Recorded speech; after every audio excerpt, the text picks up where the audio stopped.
Hello, hello, bonjour à toutes, bonjour à tous et bienvenue dans ce podcast Cœur à cœur avec Dieu. Chaque jour, laisse Dieu te parler au travers de sa parole.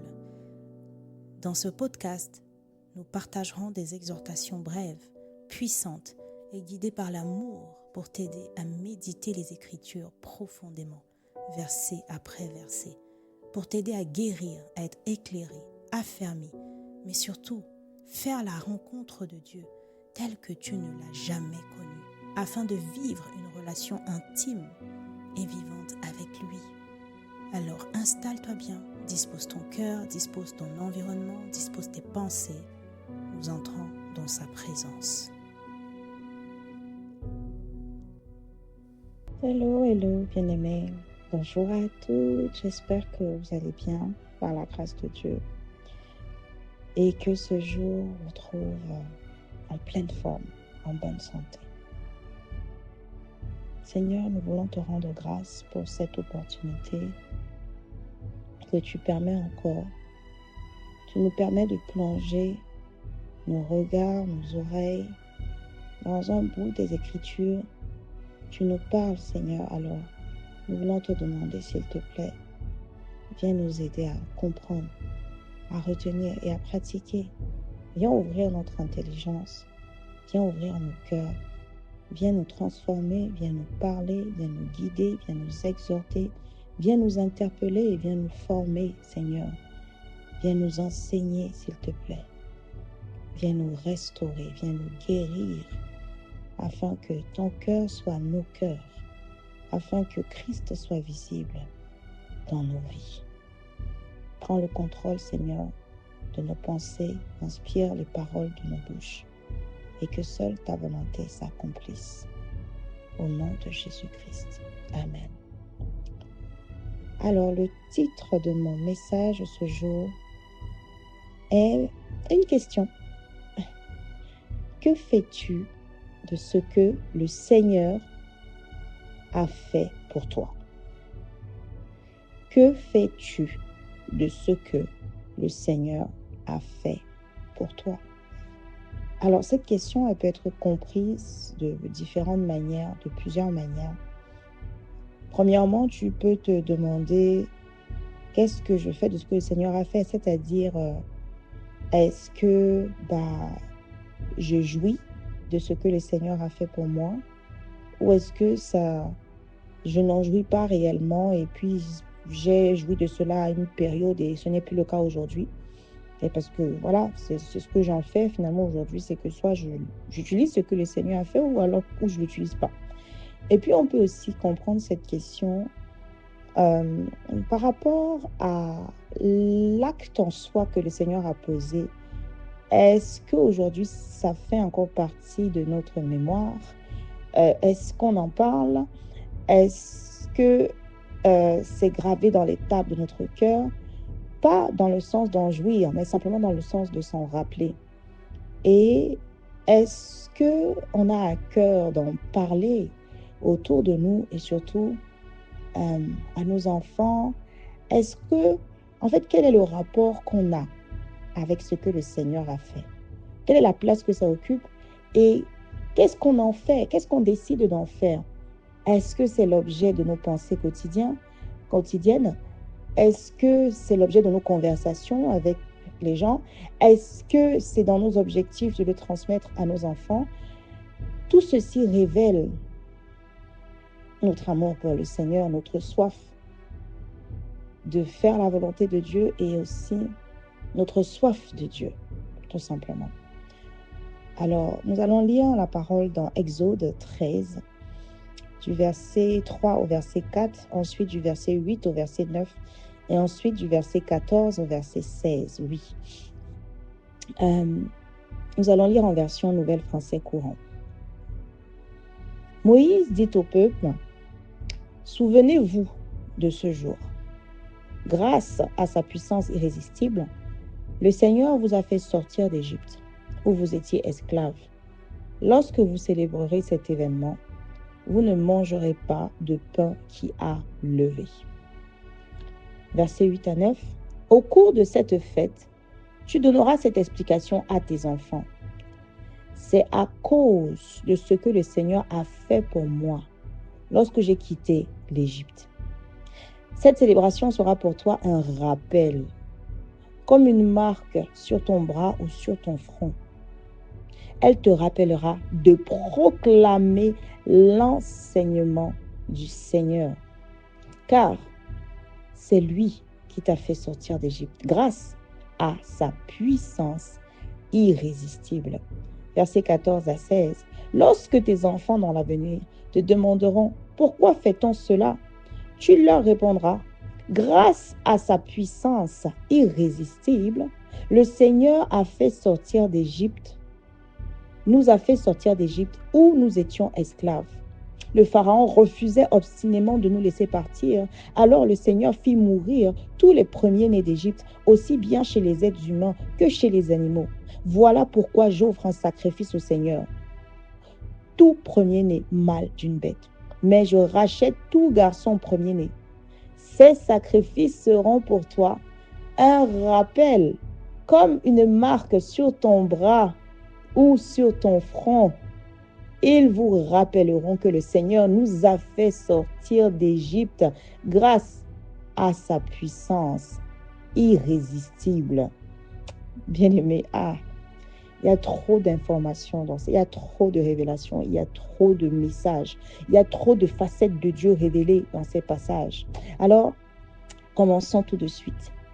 Bien-aimé, déjà, lorsqu'on prend du recul, alors, pour le contexte, juste pour le contexte, en réalité, il y a eu la plaie, la 10e plaie. Les premiers-nés d'Égypte sont décédés, y compris donc le fils de Pharaon. Mais entre-temps, ici dans le passage d'Exode, Dieu est en train, au travers de la bouche de Moïse, de partager au peuple d'Israël ce qu'il attend d'eux, en fait.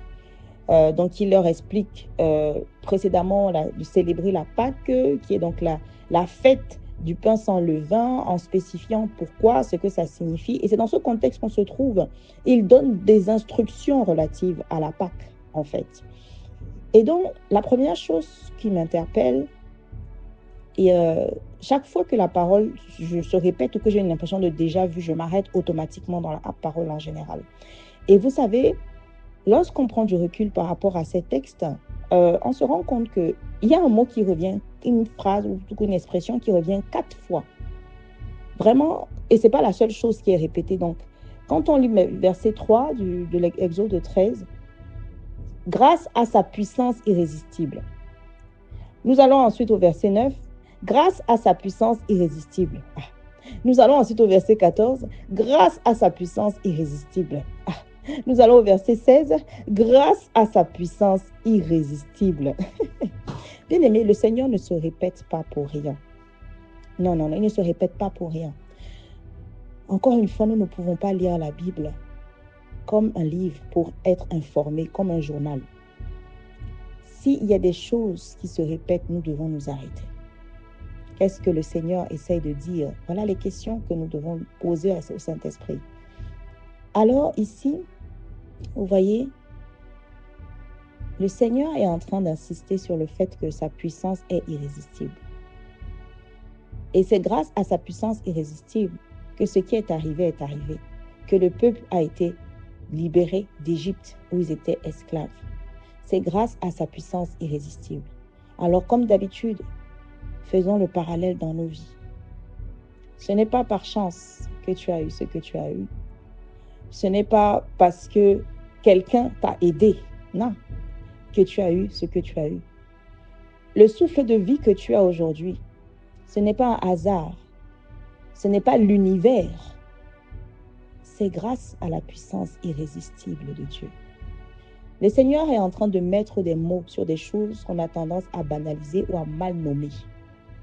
Il n'y a pas de chance, il n'y a pas de hasard, il n'y a pas ta force ou ton intelligence ou tes capacités. Il n'y a pas les capacités ou l'intelligence de quelqu'un parce que même cette personne, c'est le Seigneur qui lui a permis de faire ce qu'il ou elle a fait dans ta vie. C'est juste pour que nous puissions nous arrêter sur ce premier point. Et ne pas oublier non seulement que ce qui nous arrive et ce que nous avons et ce que nous faisons, c'est grâce à la puissance irrésistible de Dieu, mais surtout que Dieu a une puissance irrésistible. Nous n'avons que trop tendance à l'oublier.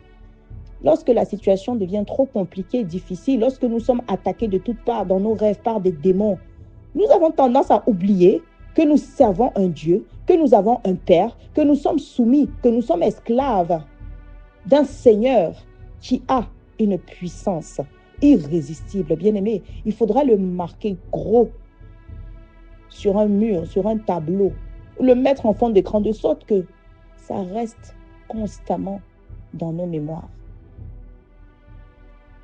Ça nous permettrait de vivre les attaques, la détresse différemment.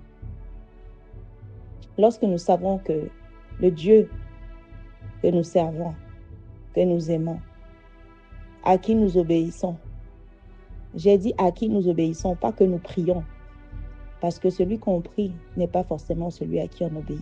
Oui, la parole déclare dans Romains 6 au verset 16, il me semble, que nous sommes esclaves de celui à qui on obéit. Ça veut dire que je peux prier Dieu, mais si je ne lui obéis pas, je ne suis pas esclave de Dieu, je serai esclave de ce à quoi j'obéis. Alors, vous voyez, c'est important de se rappeler ici. En fait, dans tout ce que nous faisons, nous sommes en train d'échanger, d'être connectés, de parler avec un Dieu. Et nous devons nous assurer de qui est ce Dieu et de quelle est sa capacité. Notre Dieu à nous, qui est le Seigneur des Seigneurs, le Créateur du ciel et de l'univers, le chef d'État suprême, le Dieu d'Abraham, d'Isaac et de Jacob, c'est ce Dieu-là que nous servons. Et c'est important de se rappeler que c'est à lui que nous devons obéir et que sa puissance est irrésistible. Le deuxième point, c'est pareil dans l'interpellation en réalité. Dans la parole, il y a beaucoup d'autres moments où le Seigneur se répète. Dans le verset 9, cette célébration sera pour toi un rappel. Ensuite, dans la suite du verset 9, elle te rappellera de proclamer. Ensuite, lorsque nous allons dans le verset 16, ces sacrifices seront pour toi un rappel. Vous voyez, le Seigneur se répète tellement, un rappel. Dieu nous explique et nous fait comprendre ici que c'est important que nous puissions nous rappeler de ce qu'il a fait dans nos vies. Bien-aimé, c'est plus profond que ce que je suis en train de dire. Nous sommes emportés chaque jour par les occupations. Nous n'avons plus le temps de penser, de nous arrêter et de nous rappeler consciemment de ce que Dieu a fait. L'Esprit me révélait que nous ne prenons plus le temps, nous ne prenons pas le temps, alors que c'est ce que Dieu attend de nous. Parce qu'ici, il donne des instructions. Dieu dit, souvenez-vous de ce jour. Il dit, cette célébration sera pour toi un rappel. Il leur donne des instructions ici sur ce qu'ils doivent faire. Et il leur demande de se souvenir. Il leur demande de transmettre cela à leurs enfants. Bien-aimés, il y a deux choses qui transparaissent ici. C'est non seulement ce que le Seigneur demande et qu'il attend de nous, c'est que nous puissions nous rappeler. Que nous puissions nous rappeler, oui, il veut que nous nous rappelions. Alors la question qu'on peut se poser, c'est comment est-ce qu'on peut faire pour se rappeler? Est-ce que nous notons tout ce que le Seigneur fait? Comment nous nous assurons de nous rappeler et de transmettre à nos enfants? Puis la deuxième chose, c'est que c'est une facette du Seigneur qui est révélée. Le Seigneur ne veut pas qu'on oublie. Il est un Dieu qui a besoin d'être là, d'être présent, d'être toujours au milieu. Parce que quand on oublie, ça part aux oubliettes. On ne pense plus ni à ce qu'il a fait, du coup, ni à lui. Le Seigneur, il est en train ici de montrer, inconsciemment, il est en train de nous montrer une facette de lui. Notre Dieu, c'est un Dieu qui a besoin qu'on se rappelle de lui. Il est comme ça. C'est important de connaître cela, de comprendre cela. Parce que nous sommes en train d'apprendre à connaître une personne qui est esprit comme nous. Encore une fois, Dieu est une personne. C'est un esprit. qui a des sentiments, des émotions, des désirs, des choses qu'il aime, des choses qu'il n'aime pas. Il a un caractère, une personnalité. De la même manière que nous apprenons à connaître des amis, des personnes, des collègues, nous nous intéressons, nous nous impliquons, nous observons et puis nous en déduisons des choses sur la personne, sur son caractère, sur sa personnalité. Ben c'est pareil lorsqu'on va lire la Bible, par rapport aux instructions que Dieu donne, on en déduit sa personnalité. Le Seigneur veut être reconnu. Il veut qu'on sache ce qu'il a fait. Il aime ça. Il n'a pas besoin de le dire tout le temps. Mais ici, regardez comment il insiste. Je veux que tu le transmettes à tes enfants. Je veux que tu le proclames. Proclame l'enseignement du Seigneur. Ah! Mais ça, c'est un Dieu qui veut être reconnu. Il ne veut pas être oublié. Mais surtout, c'est un Dieu méticuleux et exigeant. Encore une fois, pourquoi? Regardez au verset 14. En fait, avant le verset 14, il leur dit simplement de ne pas oublier que le Seigneur les a fait sortir d'Égypte grâce à sa puissance irrésistible. Il dit, il faut que ce soit un rappel, il faut que tu célèbres la fête des pains sans levain, etc. Il dit, il faut que tu le fasses parce que je ne veux pas que tu oublies ce que j'ai fait. Je veux pas que tu oublies ce que j'ai fait. Je sais que tu vas oublier. Alors je te dis, je ne veux pas que tu oublies. Rappelle-toi s'il te plaît, rappelle-toi. Donc déjà ça, il insiste. Donc il faut qu'on note chaque chose que le Seigneur a fait dans nos vies. Nous devons noter, ça doit être une culture de noter. Noter chaque chose que le Seigneur fait. Oh non, nous banalisons que trop ce que le Seigneur a fait.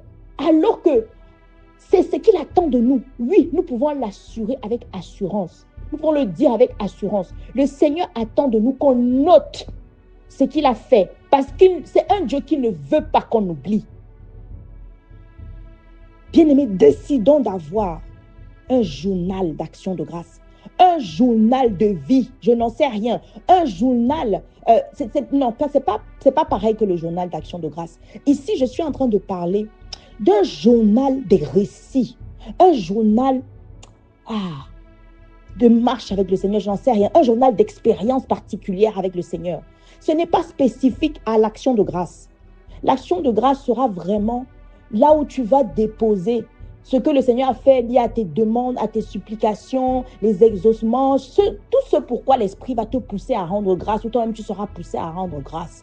Mais ici, je parle d'un journal de récits, d'événements marquants qui mettent en avant le Seigneur. Non seulement pour toi, mais aussi pour que tes enfants puissent le lire. Parce que c'est ce que Dieu attend de nous. Aujourd'hui, nous vivons comme si ce n'est pas une instruction que le Seigneur a donnée. Il n'a pas besoin de le dire ensuite. Il l'a déjà dit et il a révélé une facette de lui. C'est quelque chose que le Seigneur attend de lui. Ici, nous pouvons savoir cela parce qu'il révèle son cœur. Il révèle son cœur. On ne peut pas se répéter autant. Bien-aimé, c'est une révélation de sa facette et de ce qu'il attend de nous. Nous pouvons avoir l'assurance que Dieu attend de nous que nous notions tout ce que nous vivons avec lui, pour lui, ce qu'il fait pour nous. Il n'aime pas qu'on oublie. Il ne veut pas ça. Mais surtout, il veut qu'on reconnaisse. Il y a un fond derrière. C'est qu'on doit reconnaître. Regardez, c'est grâce à sa puissance irrésistible. Oui, il veut être mis en avant. Ce n'est pas le hasard. Alors, bien-aimés, notons. Nous négligeons que trop cela. Ce n'est même pas dans nos pensées, en fait. On ne nous l'a même jamais dit. Ce n'est pas une culture d'avoir un journal d'expérience avec le Seigneur. Je ne parle pas encore une fois du journal d'action de grâce, bien-aimés. C'est deux choses différentes. Je parle des moments où tu sais que tu as vécu ça, tu le notes. La vérité, c'est qu'en réalité, tout est sujet d'action de grâce. Mais ici, le but, c'est de développer la culture, de se rappeler. Sauf qu'avec le monde aujourd'hui, on est tellement occupé qu'on oublie vite les choses. Alors, si on ne note pas, c'est compliqué. Dieu est méticuleux et exigeant. Pourquoi? Avant, il disait, dans les versets précédents, dans Exode 13, verset 3, verset 8, 9, il leur rappelle, j'ai fait ci, je vous ai fait sortir. Mais regardez au verset 14, il précise. Le Pharaon refusait, verset 15, obstinément de nous laisser partir. Ici, c'est lui-même qui nous dit, il dit au peuple ce qu'il doit dire. Il ne veut pas que ce soit expliqué au hasard. Il veut que les faits soient expliqués exactement comme ça a été fait, comme ça s'est passé, mais surtout en disant l'essentiel. Regardez l'essentiel qui le glorifie. Le pharaon refusait. Alors, le Seigneur fit mourir. Voilà pourquoi. C'est un Dieu méticuleux. Il ne veut pas qu'on passe n'importe quelle information à nos enfants. Il veut non seulement qu'on proclamer l'enseignement. Et là, il ne précise pas à qui dans le verset 9. C'est-à-dire qu'il veut qu'on en parle. Déjà, il attend ça de nous. Ensuite, il veut qu'on le transmette à nos enfants. Mais quand il s'agit de transmettre aux enfants, là, il veut qu'il y ait certains détails qu'on donne. Bien-aimé, c'est une facette révélée. Non seulement on découvre ce qu'il attend de nous, mais aussi on se rend compte qu'il y a certains détails qu'il veut qu'on donne par rapport à ce qu'on a pu vivre, qu'il a pu faire et comment cela s'est passé. Pourquoi? Pour que nous puissions bien comprendre, que nos enfants puissent bien comprendre sans nul doute, sans zone de flou. Ce que le Seigneur a fait. Mais surtout, bien évidemment, pour qu'ils puissent perpétuer non seulement ce que le Seigneur aurait demandé de faire, mais surtout qu'ils puissent continuer, développer eux-mêmes une relation avec le Seigneur. Bien-aimé. Ce qui me marque encore, et je vais terminer là, c'est lorsque le Seigneur dit au verset 16, « Comme une marque sur ton bras ou sur ton front. » Comme une marque sur ton bras ou sur ton front. Il avait déjà dit la même chose au verset 9. Cette célébration sera pour toi un rappel, comme une marque sur ton bras ou sur ton front. Bien-aimé, c'est pour venir appuyer sur ce que je suis en train de dire, que le Seigneur a vraiment à cœur que nous n'oublions pas. Nous devons prendre cela très au sérieux. Regardez, il prend un parallèle et il explique que ça doit être comme une marque sur ton bras ou sur ton front. Ça veut dire que ça doit être déjà ancré en toi, mais surtout ça doit être visible, ça ne doit pas être caché, ça doit être clair. C'est sérieux, bien-aimé. Nous devons noter, nous ne devons pas oublier. Dieu n'aime pas ça, il ne veut pas ça. Sinon, il ne préciserait pas. Il dit que cette célébration doit être comme une marque. Il dit que, en fait, le fait qu'on n'oublie pas est tellement important pour lui qu'il veut que ce soit comme quelque chose qui est marqué sur notre front. En fait, ça dénote de la profondeur, de l'importance pour lui, de ce qu'il est en train de transmettre, que ce soit de l'instruction et de sa personnalité. Bien-aimé, j'insiste, tout ce que le Seigneur a fait pour toi, tu dois, pour ne pas l'oublier, tu dois l'écrire. C'est extrêmement important pour le Seigneur que tu ne l'oublies pas et que tu le transmettes à tes enfants. Alors décide aujourd'hui d'avoir un journal de récits avec ton roi, avec ton époux. Seigneur, merci pour ces paroles, merci pour cette révélation. Nous te rendons grâce, Père, nous te demandons s'il te plaît, aide-nous à nous rappeler, aide-nous à faire ce pas de foi, à faire ce pas d'obéissance, d'avoir un journal de récits et de noter, de l'avoir sur nous, que ce soit même dans une note de téléphone, mais que nous le prenions à cœur. Aide-nous à le prendre à cœur sérieusement. De la même manière que nous avons des priorités, Seigneur, fais de cela, fais que nous fassions de cela notre priorité. Pour que nous n'oublions pas, pour que cela soit un rappel, tout ce que tu as fait pour nous, que ce soit des rappels de notre marche avec toi. Parce qu'en réalité, assurément, non seulement ça augmentera notre foi, mais ça fera que tu ne sois pas oublié dans notre postérité, dans notre génération. Seigneur, utilise-nous, que ta volonté soit faite dans nos vies, que ton règne vienne dans nos vies et que ce que tu attends de nous, nous puissions le faire comme tu le veux, quand tu le veux, Seigneur, dans le nom puissant de Jésus-Christ. Amen.